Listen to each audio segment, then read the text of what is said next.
Her voice cut through the room with the authority of a general, not the uncertainty of someone asking for a favor. "You're sleeping in the guest room until you apologize," she commanded.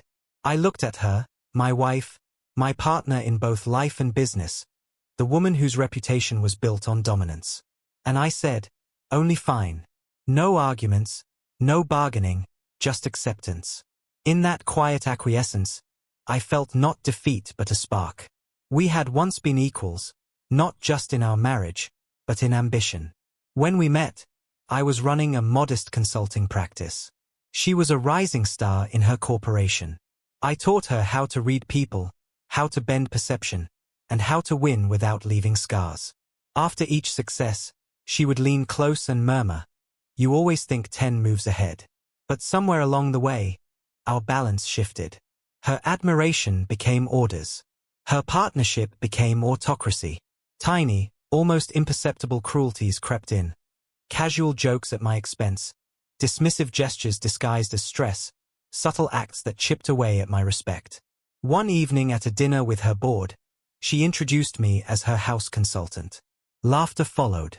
I smiled excellently, but internally something broke.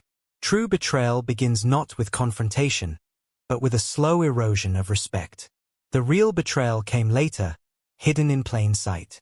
Her laptop, left open after a board meeting, revealed emails not about business, but intimacy and plotting. "I'll finalize this with him tonight," she wrote to the CFO. Not divorce papers, but share transfers, shares I had entrusted to her temporarily.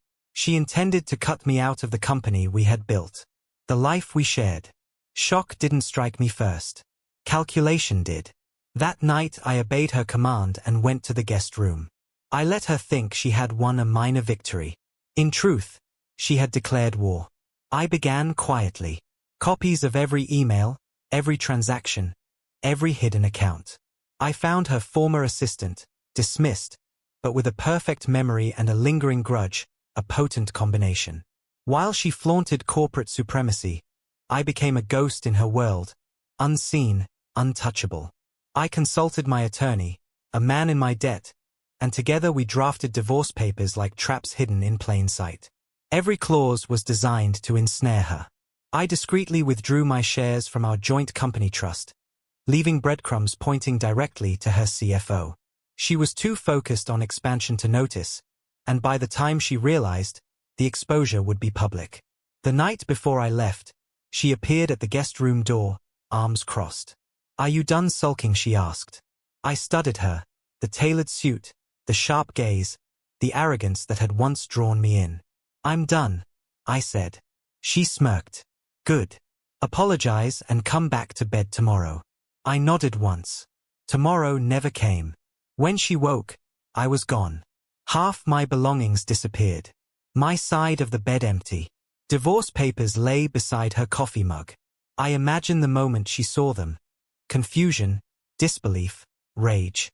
The meticulously orchestrated career woman searching for loopholes, explanations, anything to reclaim control. There were none. Alongside the papers were copies of her emails, her secret accounts, her schemes, enough to destroy her career. By noon, her CFO's name was splashed across headlines. Whispers of insider trading, scandal, and betrayal. Her empire collapsed quietly and precisely, just as I had planned. Later, she called, 23 missed calls. When I answered, her voice trembled. "What have you done?" she whispered. "What you taught me," I replied calmly. Silence fell, punctuated only by her shallow breaths. "You've ruined everything," she said. "No," I corrected. "You did. I just stopped cleaning up after you." I hung up. A week later, I watched her press conference from a hotel room far away, dressed in black. Speaking of internal sabotage, refusing to admit her own faults, that was our difference. She equated control with power. I understood true control was patience. Late at night, I sometimes recall the look she used to give me when she believed we were unstoppable. Revenge carries no satisfaction, only clarity. I didn't dismantle her life out of anger.